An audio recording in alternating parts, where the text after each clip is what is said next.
The lord. హల్లెలూయా. మీరందరూ బాగున్నారని నమ్ముతున్నాను, విశ్వసిస్తున్నాను. మీ అందరికీ యేసుక్రీస్తు పేరిట నా శుభాకాంక్షలు.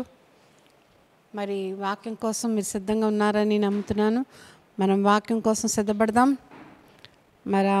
మనం ఆయన తట్టు చూద్దాం. మనతో ఈ దినాన్ని పరిశుద్ధాత్మ దేవుడు ఏం వివరిస్తుందో, ఏం మాట్లాడుతుందో ఆయన ఎదురు చూద్దాం.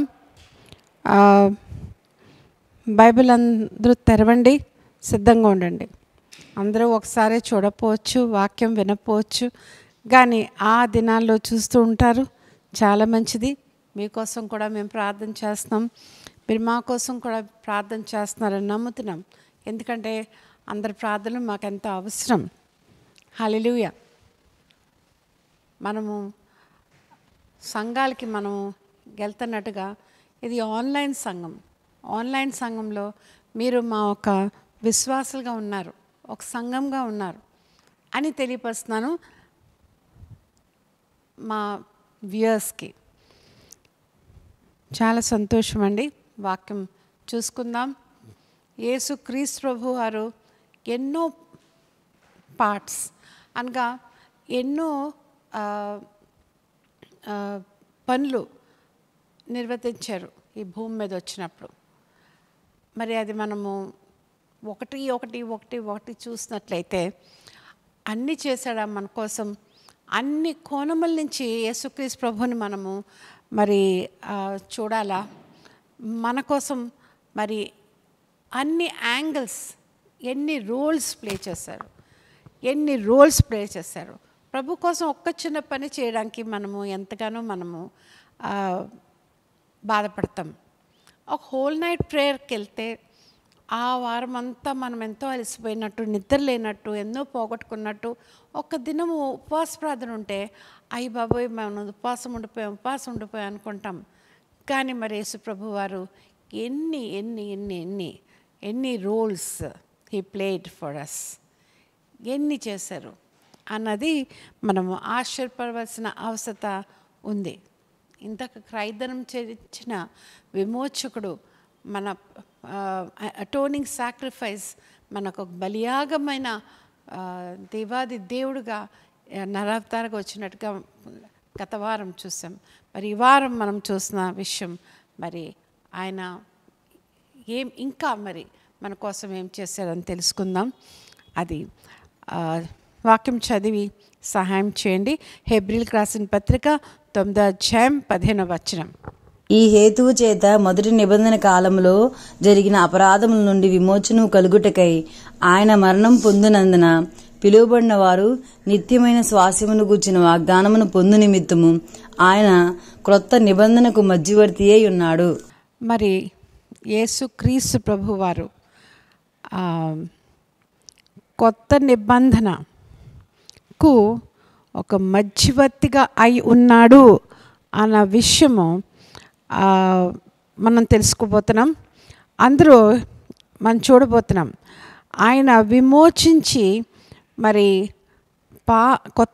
పాత నిబంధన కాలంలో మరి ఆ ఒక పాపాలు మరి చేసిన వారు మరి వాళ్ళు ఎలాగ విమోచించబడగలరో, అలాగే మరి నూతన నిబంధన కాలం సమయంలో మరి ఆయన ఆ ఒక వాగ్దానం ఏంటంటే వాళ్ళు శాశ్వతమైన ఆ ఒక స్వాస్థ్యం పొందుకోవడానికి, వాళ్ళు దేవుడికి మధ్యన ఆ మధ్యవర్తిత్వం చేయడానికి, ఆ శాశ్వతమైన స్వాస్థ్యం పొందడానికి మరి ఆయన మధ్యవర్తిత్వం చేసినట్టుగా మనం చూస్తున్నాం. హల్లెలూయా. మరి అది మనం అర్థం చేసుకోవాలి. పరిశుద్ధాత్మ దేవుడి సహాయాన్ని మనం కోరాలి. మనం మరింత గత వారం వాక్యంలో కూడా చూసాము. మరి ప్రధాన యాజకుడు అన్నీ చేసేవాడు పాత నిబంధన కాలంలో. మరి గొర్రెలు, ఎద్దులు రక్తం చేత వాళ్ళు ఏట మరి ఆ ప్రజలు, పాపం చేసిన ప్రజలు పాపం కొట్టివేయబడడానికి, కడిగివేయబడడానికి మరి అక్కడ వాటిని బలి ఇవ్వడం జరిగేది. మరి ఇక్కడ మాత్రము కొత్త నిబంధనలో మరి విషయాలు మారాయి. ఆయన మరణం బట్టే మరి ఈ విమోచన కార్యము జరిగిందన్న సంగతి మరొకసారి ఆయన మరి తెలియపరుస్తున్నాను మీకు. హల్లెలూయా. మరి మధ్యవర్తి ఎవరండి? మధ్యవర్తి ఎవరు? ఆ సమాధానంకర్త ఎవరు? మధ్యవర్తి అంటే ఏంటి? ఎవరు మన కోసం ప్రాణం పెట్టాడు? నా కోసం ఎవరు ప్రాణం పెట్టారు? మీకోసం ఎవరు ప్రాణం పెట్టాడు? యేసుక్రీస్తు ప్రభు వారే ఆయన ప్రాణం మన కోసం మరి చెల్లించాడు. ఎవరు నన్ను ఆ పాపం నుంచి విడిపించడానికి వెల చెల్లించాడు? ఆ వెల ఎంత? ఎన్ని కోట్లు, ఎన్ని డాలర్స్, ఎంత? మరి ఆ వెల యేసుక్రీస్తు ప్రభు వారు ఆయన రక్తం ఇచ్చి చెల్లించాడు. మనల్ని తిరిగి కొనుక్కున్నాడు సాతాను ఒక హస్తము నుంచి. చూసారా? He's the one. ఆయన ఎవరు కూడా కాదు. ఇప్పుడు కూడా మనం బ్రతుకున్నాం, మనకు తల్లిదండ్రులు ఉన్నారు, ఎవరో ఉన్నారు, మన పక్షాన లాయర్ ఉన్నాడు, ఇంకెవరో ఉన్నారు, బాగా తెలిసిన వాళ్ళు ఉన్నారు, గొప్పవారు ఉన్నారు, మరి చాలా పరపతి ఉన్న వాళ్ళు ఉన్నారు. లేదు, ఇహలోక పరంగా మెటీరియలిస్ట్గా ఏదైనా మా కోసం, నీ కోసం, నా కోసం చేయగలరేమో కానీ మరి మనల్ని మాత్రం పాపస్థితి నుంచి విడిపించి రక్షణ కోసము అనుగ్రహించి ఆ రక్షణ స్వాస్థ్యం మనకి ఇవ్వాలని అంటే అది మాత్రమే యేసుక్రీస్తు ప్రభు వారు చేయగలిగారు, చేశారు. హల్లెలూయా. కాబట్టి అతను ఏసే చేసింది. మరి యేసుక్రీస్తు ప్రభు వారు అన్న కొన్ని మాటలు మనము విందాం. చూడండి, మరి బైబిల్లో ఉన్న మాటలు మీరు కూడా ధ్యానించండి, ధ్యానపూర్వకంగా వినండి. యోహాను 14వ అధ్యాయం 13వ వచనం చదివి సహాయం చేయండి. మీరు నా నామమున దేనిని అడుగుదురో తండ్రి కుమారుని యందు మహిమపరచబడుటకే దానిని చేతును. మీరు నా నామంలో ఏది అడుగురో నేను తండ్రి కుమారుడి ద్వారా మహింపరచబడినట్లు అది నేను చేదును అని యేసుక్రీస్తు ప్రభు వారు చెప్తున్నారు. అయితే ఎవరి ద్వారా తండ్రి మరి ఎవరు అలాంటి పని ఆయన నామంలో మనం మొరపెట్టగా మరి మనం మొరపెట్టింది మరి సమాధానం ఇచ్చి మన కోసం చేస్తారు. అది యేసు ప్రభు. దీని ద్వారా తండ్రి యేసు ప్రభు ద్వారా మహింపరచబడుతున్నాడన్న సంగతి మనకు అర్థమవుతుంది. యేసుక్రీస్తు ప్రభు వారి ద్వారానే. ఎంత గొప్ప సంగతి! యేసుక్రీస్తు ప్రభు ద్వారా తప్ప ఇంకెవరి ద్వారా కూడా కాదు. మరి అదే 14వ వచనంలో మనం చూసినట్లయితే ఎలాగుంది చూడండి. నా నామమున మీరు నన్ను ఏమి అడిగినను నేను చేతును. నా నామమున మీరు ఏమడిగినను నేను చేదును. ఆయన నామంలోనే అడగాలి, ఆయన చేస్తారట. యోహాను 14:6 చూద్దాం చూడండి. యేసు నేనే మార్గమును సత్యమును జీవమును, నా ద్వారానే తప్ప ఎవడును నా తండ్రి యొద్దకు రాడు. నేనే జీవం సత్యం మార్గమై ఉన్నాను, నా ద్వారా తప్ప ఎవరు కూడా తండ్రి యొద్దకి చేరలేడు. ఎన్ని వాగ్దానాలు మన కోసం. చనిపోవడమే కాదు, మన కోసం. ఎన్ని సంవత్సరాలు గడిచిపోయినా ప్రభువారి జన్మ మరణ పునరుద్ధానాలు జరిగి ఇప్పుడు కూడా ఆయన బ్రతుకున్నారు, ఆయన రక్తం బ్రతుకుందంటే మన కోసము మరి ఒక మధ్యవర్తిగా ఇప్పుడు కూడా మన కోసం ఉన్నారు. మన అది కొన్నిసార్లు మనం విశ్వసించలేకపోతున్నాం, నమ్మలేకపోతున్నాం. యేసు ప్రభు ఏం చేస్తాడులే, మనం పరపతి బట్టి, మన జ్ఞానం బట్టి, మన ఒక పరిస్థితి బట్టి మనం చేసేసుకుందాం, మనమే చేసుకోవాలి కానీ అని చెప్పి మనం దేవుని దగ్గరికి ఆఖరిగా వస్తాం. ఇహలోక పరంగా మన డబ్బుల ద్వారా దేని ద్వారా ఏది జరగలేదు అంటే అప్పుడు దేవుని పాదాలు పట్టుకుంటాం మనం. అదంతా మనం ముందే దేవా నువ్వే నా ఆధారం, నువ్వే నా సమస్తం, నీ నామాన్ని బట్టి నేను ఏది అడిగినా తండ్రి చేస్తాడు, నీ నామాన్ని బట్టి నాకు రక్షణ, నీ నామాన్ని బట్టి నేను తండ్రి దగ్గరికి యొద్దకి నేను చేరగలను అని మనం ముందుగా మనము ఇవన్నీ ఆలోచించి ఆ ప్రకారంగా మనం జీవించినట్లయితే మరి ప్రభువారు మాత్రము మన కోసం సిద్ధంగా ఉన్న ఒక మధ్యవర్తి అన్న సంగతి మీకు తెలియపరుస్తున్నాను. యేసుక్రీస్తు ప్రభువారు మరి ఏ నామందు కూడా ఇవన్నీ జరగవు. చాలా గొప్ప మతస్థులు ఇది చేసాం అది చేస్తాం కానీ ఆ నామంలో మాత్రం ప్రార్థన చేయడం జరగదు. రోమన్ క్యాథలిక్స్ మనం చూసినట్లయితే మేరీని మరి ఒక మధ్యవర్తిగా సెయింట్స్ని మరి గొప్ప పరిశుద్ధుల్ని, సెయింట్స్ని వాళ్ళు మధ్యవర్తులుగా వాళ్ళని మరి ఉపయోగించుకుంటారు, వాడతారు ఆ ఇంటర్సెషన్స్లో. కానీ అదంతా వ్యర్థమే. యేసు నామం తప్ప బైబిల్లో మాత్రం వేరే నామం ఎక్కడ కూడా, ఏ మూల కూడా, ఏ కోణంలో కూడా లేదు. హల్లెలూయా. యేసు ద్వారానే, యేసు గొప్ప నామం ద్వారానే ఏదైనా జరగడానికి మరి స్కోప్. ఆయన మహిమని ఎవరితో కూడా పంచుకోడండి.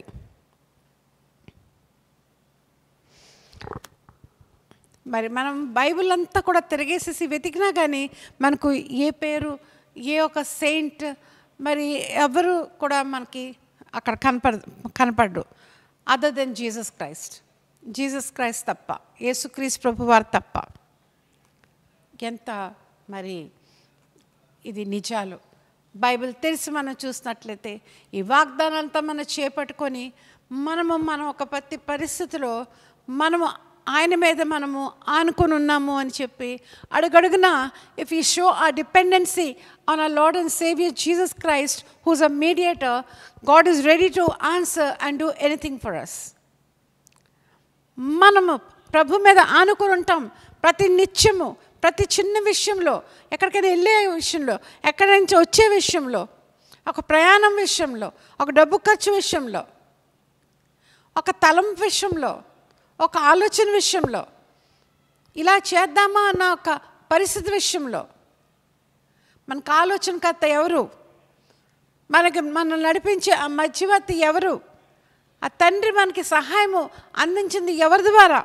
మనతో ఎల్లప్పుడూ ఉన్న ఆ యేసు ప్రభు మధ్యవర్తిగా ఉన్న యేసు ప్రభు ద్వారా తప్ప ఇంకెవరు కూడా లేడన్న సంగతి మీకు తెలియపరుస్తున్నాను. హల్లెలూయా, హల్లెలూయా. అలాగే మరి ఇంకో మాట చదువుదామండి. మరి ఇవన్నీ కూడా మనకి అవసరమైన విషయాలు. ఎందుచేతనంటే ఆయన అన్ని పాత్రలు వహించారు మన కోసం, అన్ని రోల్స్ ఆయన ప్లే చేశారు, అన్ని పాత్రలు. ఒక వ్యక్తి కానీ అన్ని పాత్రలు. We cannot limit him. మనం ఆయన పరిమితం చేయడానికి వీల్లేదు. ఆ పరిమితమైన ప్రభువుని మనం కలిగి ఉన్నాం. హల్లెలూయా. దేవాది దేవుడు స్వతహానే మన కోసం ఈ భూమి మీద వచ్చినట్టు రుజువు ఇంకా మనకి ఏం అవసరం? ఇవన్నీ చదివినప్పుడు, చూసినప్పుడు, అది మనము అనుభవించినప్పుడు మనకంతా కూడా మరి అది ఎంతగానో రియల్గా ఉంటుంది, ఒక సత్యమైన పరిస్థితి అని అర్థం చేసుకుంటాం. చూడండి, 1 తిమోతి 2:5 చదివి సహాయం చేయండి.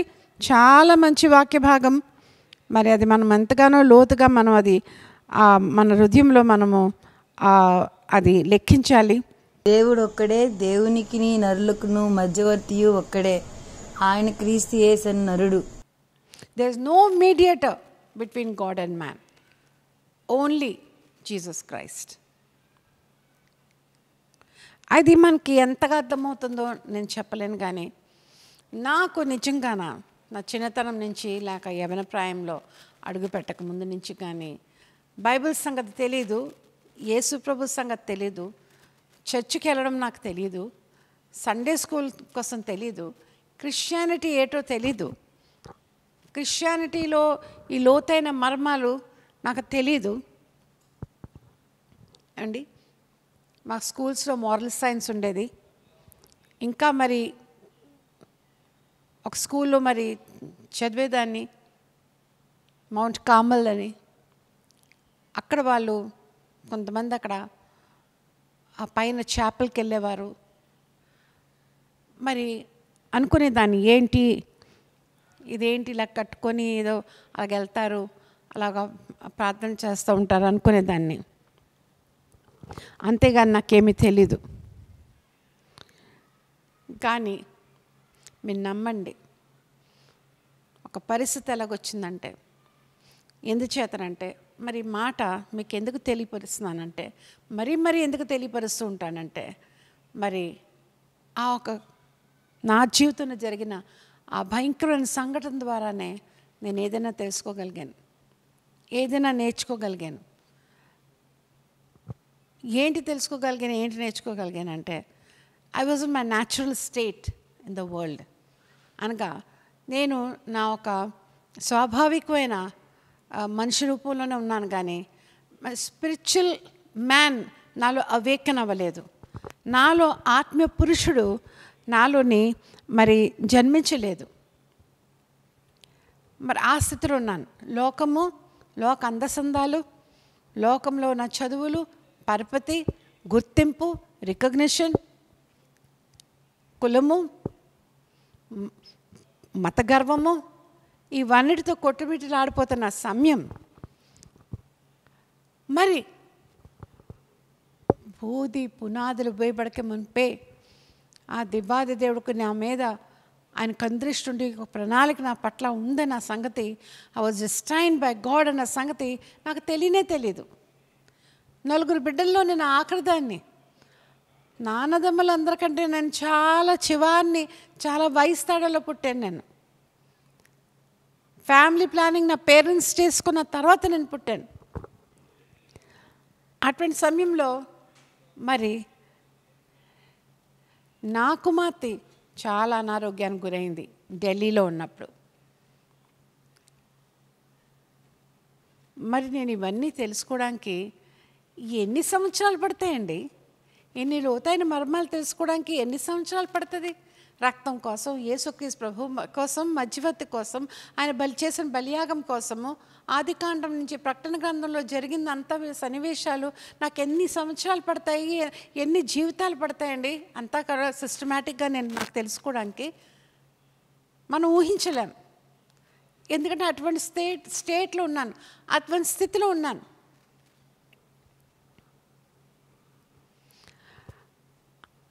జబ్బు పడిన తర్వాత నా బిడ్డ పెద్ద కుమార్తె చాలా చిన్నదప్పుడు మేము సమస్తం చూసాం, ట్రై చేసాం, డబ్బులు ఖర్చు పెట్టాం.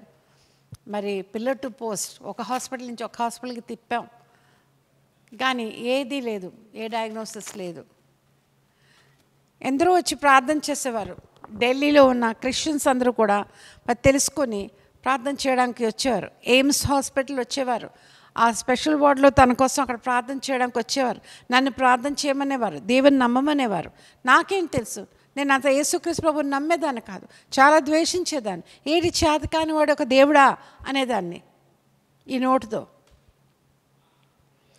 కానీ వాళ్ళు ఏం చేశారంటే ఒక బైబిల్, గిడియన్స్ బైబిల్ నా బిడ్డ ఒక తల దగ్గర, ఆ హాస్పిటల్ బెడ్ దగ్గర పెట్టారన్నమాట. నాకే బైబిల్ తెలీదు, నాకే వాక్యం తెలీదు, నేనే చర్చ్కి వెళ్ళలేదు అంటే నా బిడ్డలకి ఏం తెలుస్తుందండి? నా బిడ్డలకి అంతకన్నా తెలీదు. వాళ్ళు అక్కడే పెరిగారు, ఆ నోతలో ఢిల్లీలోనే.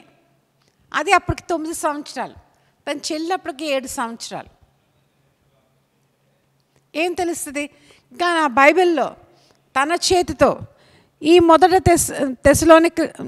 తిమోతి 2:5 ఈ వచనం తను రాసింది.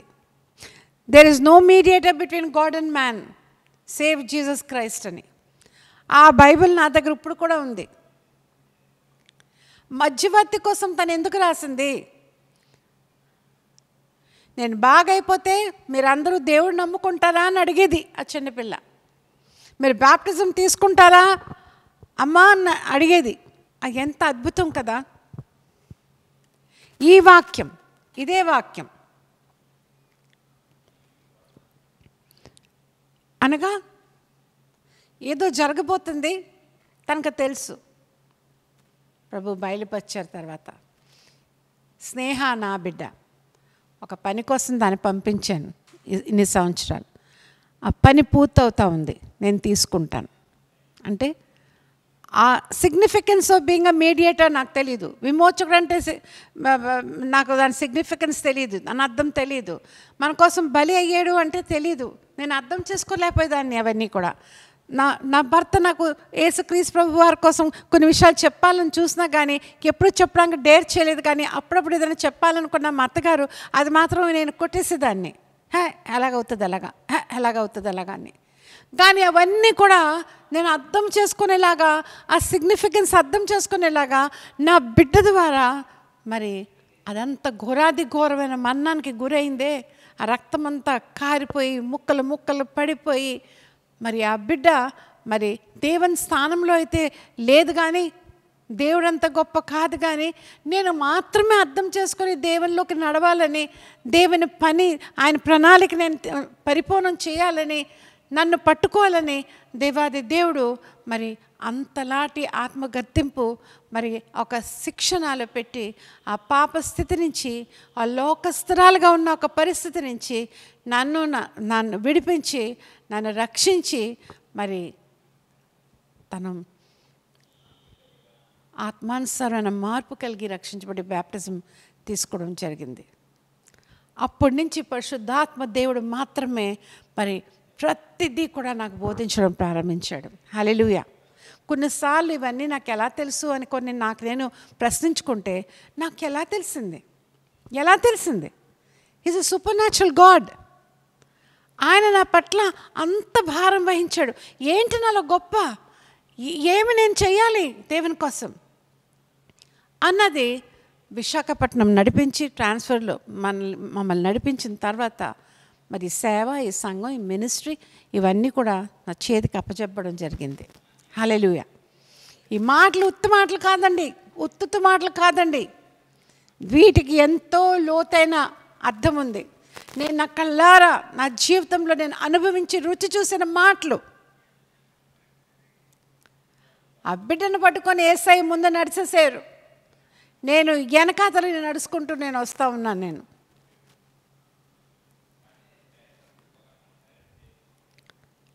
అది చిన్న విషయం కాదు.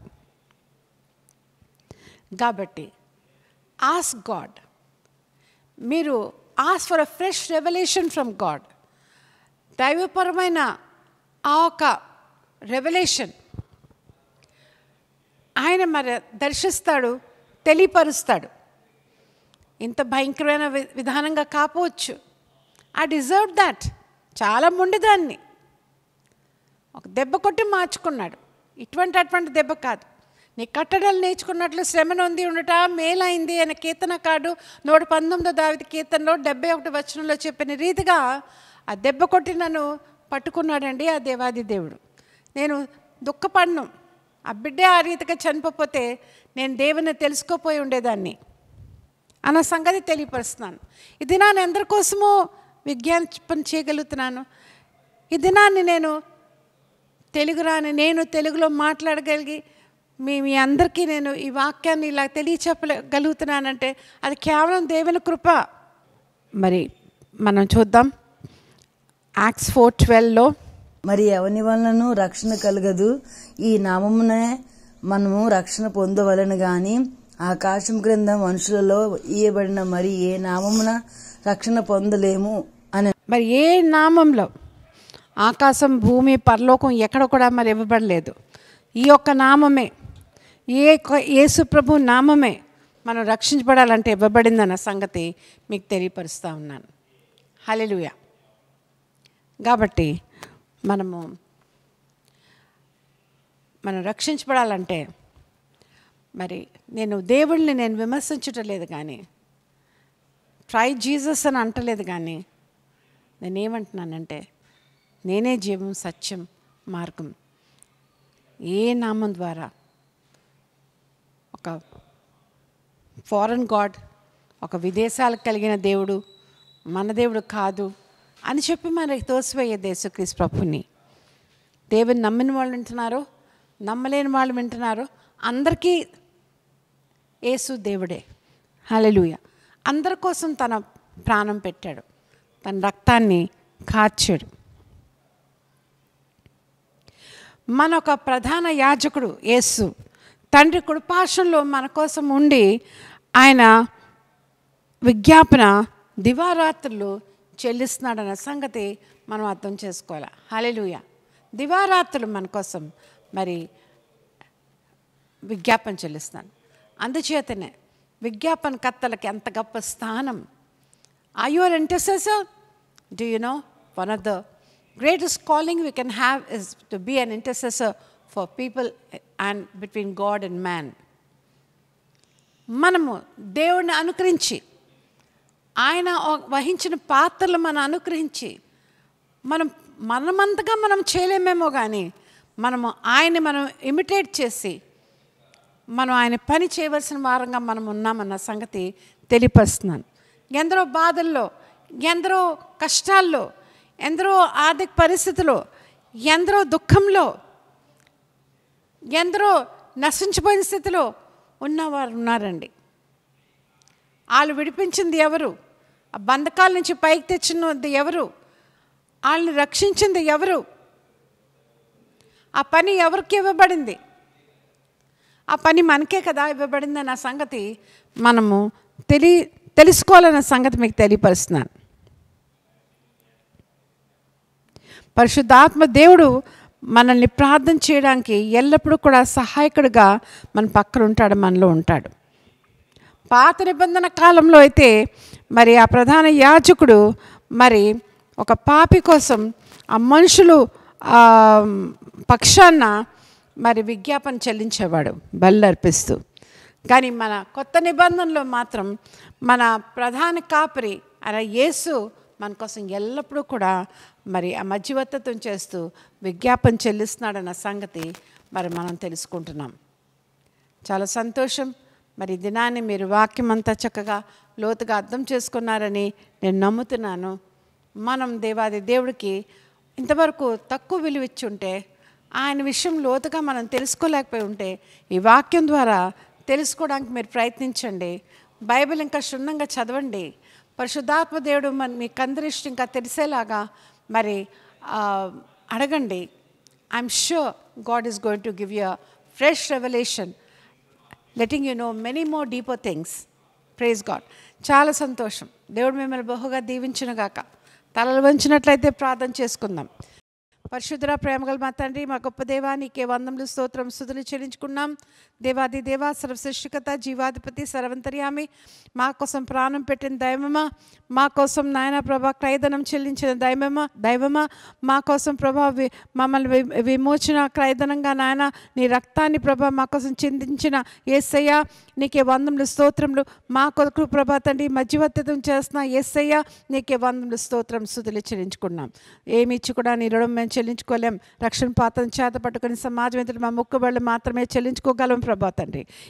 ఇంతవరకు మీరు సహాయం చేశారు. విన్న వారందరూ కూడా దీవించబడేలాగా, స్పందించబడేలాగా సహాయం చేయండి ప్రభా తండ్రి. ఎంత దూరం వరకు అయితే నా స్వరం వెళ్తుందో ప్రభా, వాళ్ళందరూ కూడా కదిలించబడేలా సహాయం చేయండి ప్రభా తండ్రి దేవా నాయన ప్రభా. ఈ దినాలు మేము ఇంకా నాయన ప్రభా తండ్రి దేవా నాయన సన్నిహితంగా దగ్గరగా ప్రభా తండ్రి దేవా, ఇంటిమేట్గా ప్రభా తండ్రి దేవా దగ్గరగా ప్రభా తండ్రి తెలుసుకునే కృపదాయి చేస్తారని నమ్మిస్తుతూ గంతా మహిమ ప్రభావాలు నీకే ఆరోపిస్తూ యేసు పరిశుద్ధ నామములో అడిగి వేడుకున్నాను తండ్రి. ఆమేన్. Praise the lord.